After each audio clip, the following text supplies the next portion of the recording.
I take pills, that's why I'm not pregnant yet. I can't get pregnant when your mother still controls you like a baby. What?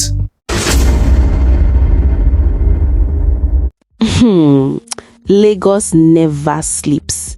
From the traffic in Lekki to the skyline of Victoria Island, from rooftop parties to quiet gated estates in Ikoyi, everything in Lagos has levels. And this story, it happened on one of those levels. Everyone knew Kunle Adebayo.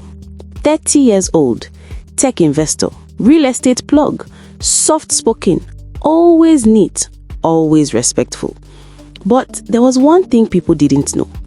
Kunle was not just a rich man. He was a mommy's boy. Before he travels, he tells his mom. Before he buys shares, he tells his mom. Before he partners with investors, he tells his mom. Before he goes out at night, he informs his mom. And not just inform, he asks for permission. His mother, Mrs. Adebayo, 50 years old, elegant, rich, powerful, widow of a late oil magnate, she controlled everything. Even Kunle's breathing had approval stamp. Then Kunle met Linda, 25 years old, heavy makeup, smooth melanin skin glowing like caramel under Lagos sun, snatched waist, big round BBL that entered every room before she did. Confidence level 1000. Gen Z to the core. She didn't fear anybody, not even rich Lagos aunties. Kunle fell hard. The wedding? Rooftop in Victoria Island, live band, champagne towers, drone cameras, celebrities. The whole Lagos social circle was there. It was the talk of the town for weeks. Mrs. Adebayo smiled through the ceremony, but her eyes were calculating. She didn't like losing control. After the wedding, Linda entered their massive bedroom overlooking the lagoon. She waited and waited and waited. She called Kunle, "Babe, where are you?" No answer. 30 minutes later, Kunle finally came in, adjusting his shirt.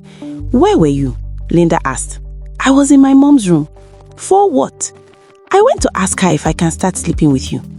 Silence. Linda's eye first blur. "You say waiting."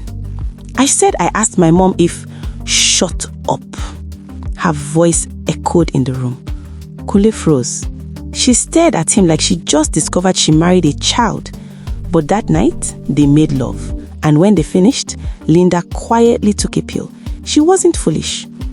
8 months into the marriage, no pregnancy. Mrs. Adebayo started showing her true colors. One afternoon in the sitting room, she looked at Linda and said, "Do you still have a womb, you this witch?" Amara didn't even look up. She kept pressing her phone like a dog was barking somewhere far away. Mrs. Adebayo's blood boiled. The next day, Linda cooked a full pot of egusi soup. After cooking, she went to shower before eating. When she came back, the pot was empty. Everything gone. "Mama, what happened to my food?" Mrs. Adebayo replied calmly, "What are you eating for? Barren women are not supposed to eat. Go inside and pack your bag. Leave my son's house." Linda blinked. "Mama." Slap. Hot slap landed on her cheek. Silence. "Mama, did you just slap me?" Before Mrs. Adebayo could breathe, pap, pap. 2 dirty slaps, sharp, clean, accurate. "Don't you ever lay your smelling hands on me again. Do you think I'm some village girl you slap anyhow?" She stepped closer. "Mama, I'm not normal. Oh. Ask your son.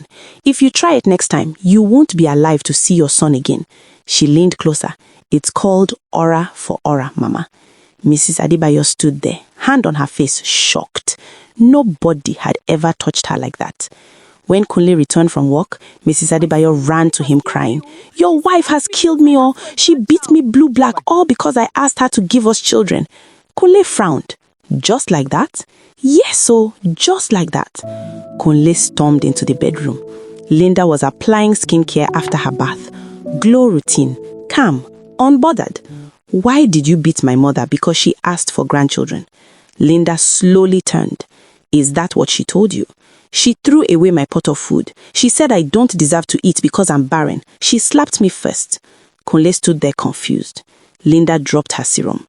"When you are ready to grow up and stop being a mommy's boy, I will give you a child." He blinked. I'm not barren. I take pills anytime we meet. That's why I'm not pregnant. Kunle's brain malfunctioned. You what? I cannot bring children into this house when there's still a baby that needs to grow up. Silence. His head started pounding. Headache first catch him in scrotum sack. He sat down. Reality hit him like third mainland traffic. For the first time in his life, Kunle asked himself, am I a man or am I just my mother's extension cord? That night, he couldn't sleep. He remembered asking his mother permission to touch his wife. He remembered reporting every investment. He remembered being 30 years old but living like 13. Shame. The next morning, he told his mother, Mom, I love you, but my marriage is my responsibility.